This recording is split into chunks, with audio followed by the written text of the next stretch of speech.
Yun, good day mga friends, yan mga kaagayan. Good day sa iyo yan. Announcement to sa mga taga Biliran province ng mga content creators diyan, yon.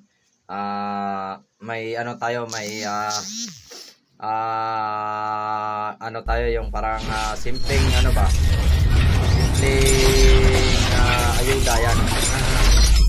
Guys, kung kayo ay taga Biliran province or content creators kayo na hindi pa monetize yan dito sa FB, di pa kayo monetize, tapos yan, at nakapunta na kayo ng Fundol Falls, yun. Guys, may ano ako na nitong buwan na to hanggang ano ba ngayon, anong pitsa ngayon? August yun, August 10 ngayon guys, yan. Magbibigay tayo ng ayuda sa mga content creator na hindi pa